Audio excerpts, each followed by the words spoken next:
अस्सलाम वालेकुम व्यूअर्स, क्या हाल चाल है आप सबका। उम्मीद है कि आप सब बिल्कुल खैरियत से होंगे। मैं भी अल्हम्दुलिल्लाह बिल्कुल ठीक हूँ। आज मैं आपके साथ शेयर करूँगी लबे शीरी बनाने की रेसिपी, जिसके लिए यहाँ पर मैंने कुछ चीज़ें ले ली हैं। तो चलिए अब हम बनाना स्टार्ट करते हैं। इंग्रेडिएंट्स मैं आपको साथ साथ बताती जाऊँगी।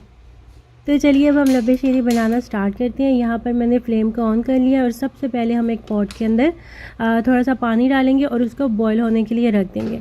इसके अंदर हम सेवइयों को बॉईल करेंगे, जो हम लबे शीरी के अंदर यूज़ करेंगे उनको हम इस पानी के अंदर बॉईल करेंगे। तो पानी में हम बॉईल आने देंगे, फिर हम इसके अंदर सेवइयाँ ऐड करेंगे। दूसरी तरफ मैं केटल में भी पानी बॉईल होने के लिए रख दूँगी। इससे हम जेली को प्रिपेयर करेंगे, तो उसके लिए पानी मैं इस केटल में बॉईल कर लूँगी। पानी थोड़ा सा ज़्यादा हो गया था तो इसको हम निकाल लेंगे, क्योंकि इसके अंदर हम सिर्फ 1.5 लीटर पानी को बॉईल कर सकते हैं। तो इसको हम ऑन कर देंगे और बॉईल होने देंगे। अच्छा जी, अब यहाँ पर पानी में बॉईल आने लग गया तो इसके अंदर मैं ये ऐड कर दूँगी। ये कलरफुल जो सेवइयाँ होती हैं ये मैं इसके अंदर ऐड कर दूँगी और इनको हम तकरीबन 2 से 3 मिनट के लिए कुक करेंगे। और उसके बाद हम फ्लेम को ऑफ़ करके इनको थोड़ी देर के लिए कवर करके छोड़ देंगे, तो उससे ये अच्छे से कुक हो जाएंगे। तो अभी हम इनको पकने देंगे 2 मिनट के लिए। अब हम एक बड़ा पॉट ले लेंगे और उसके अंदर हम ऐड करेंगे 2 लीटर दूध। अगर आप कम बनाना चाहते हैं तो आप 1 लीटर से भी बना सकते हैं। और अगर आपके पास मिल्क पाउडर अवेलेबल है तो आप इसको सिर्फ मिल्क पाउडर के साथ भी बना सकते हैं। मिल्क पाउडर से बनाने के लिए आप 1 लीटर पानी लेंगे और उसके अंदर 1 कप आप मिल्क पाउडर ऐड करेंगे। उसको अच्छी तरह से मिक्स करेंगे तो आपका मिल्क तैयार हो जाएगा। ज़्यादा क्वांटिटी में बनाने के लिए आप इसी रेशो को डबल कर सकते हैं। अब हमने क्या करना है कि इसके अंदर हम आधा कप मिल्क पाउडर ऐड कर देंगे, क्योंकि रेस्टोरेंट वगैरह में, होटल्स वगैरह में जो लबे शीरी आप खाते हैं वो मिल्क पाउडर से बनाया जाता है। तो इसको बिल्कुल वैसा ही टेस्ट देने के लिए हम इसके अंदर मिल्क पाउडर भी ऐड करेंगे। मिल्क पाउडर ऐड करने के बाद हम इसको अच्छी तरह से मिक्स कर लेंगे, ताकि इसमें कोई लम्प्स वगैरह ना बने।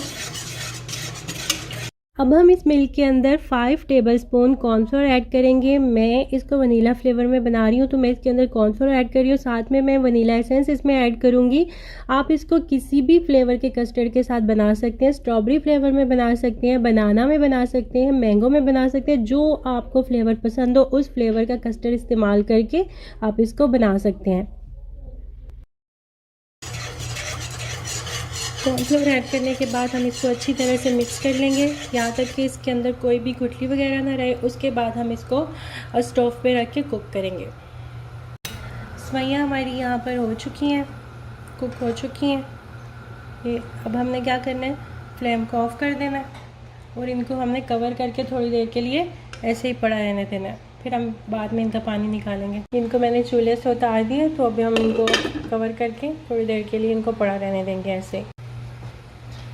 चलिए अब हम यहाँ पर कस्टर्ड को पकाएंगे।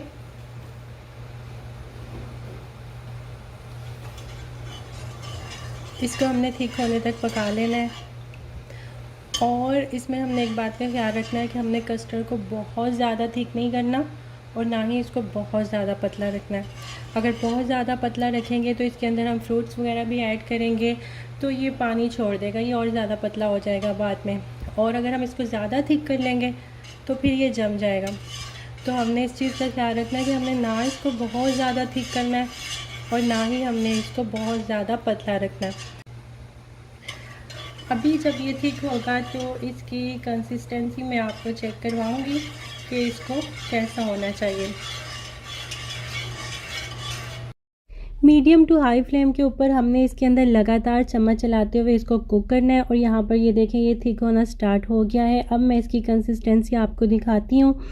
ये आप देखें, इस तरह से जब ये चम्मच के ऊपर लगने लगे और ये देखें ये मैंने इसके ऊपर लाइन लगाई है, ये दोनों लाइनें आपस में मिलेंगी नहीं, तो इसका मतलब है ये बिल्कुल परफेक्ट कंसिस्टेंसी में रेडी हो चुका है।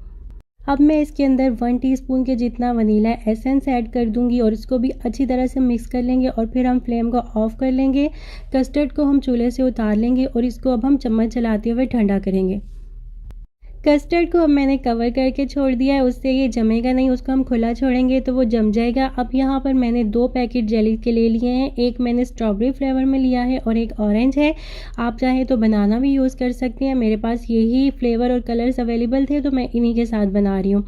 और एक पैकेट जेली को मैंने 1 कप पानी के अंदर, गर्म पानी के अंदर अच्छी तरह से मिक्स कर लिया है और इसको अब हम किसी बर्तन में ट्रांसफ़र कर देंगे और इसी तरह हम दूसरी जेली भी प्रिपेयर कर लेंगे और इनको हम रूम टेम्परेचर पे छोड़ देंगे सेट होने के लिए। ये रूम टेम्परेचर पर ही सेट हो जाएंगी और उसके बाद हम इनको फ्रिज में रख देंगे ठंडा होने के लिए।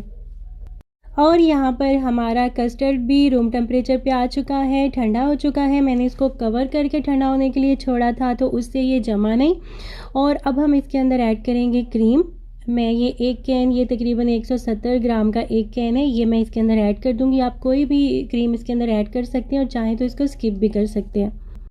और इसको मीठा करने के लिए और इसको एक बहुत ही रिच सा फ्लेवर देने के लिए मैं इसके अंदर ऐड करूँगी कंडेंस मिल्क। आप चाहें तो इसके अंदर शुगर भी ऐड कर सकते हैं और शुगर अगर आपने ऐड करनी हो तो जब आप कस्टर्ड को पका रहे हों तभी आप इसके अंदर शुगर ऐड कर दिए अपने टेस्ट के मुताबिक। तो मैंने 2 लीटर दूध से ये कस्टर्ड बनाया है तो मैंने इसके अंदर 2 कैन कंडेंस मिल्क के ऐड किए हैं।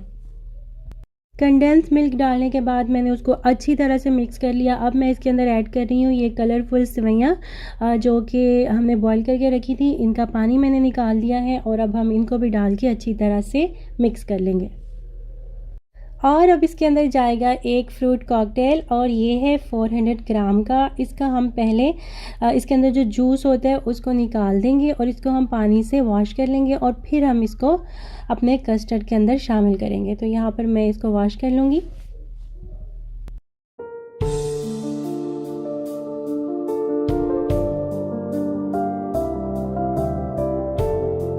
वॉश करने के बाद ये फ्रूट कॉकटेल भी हम इसके अंदर ऐड कर देंगे और इसको भी मिक्स कर लेंगे अच्छी तरह से।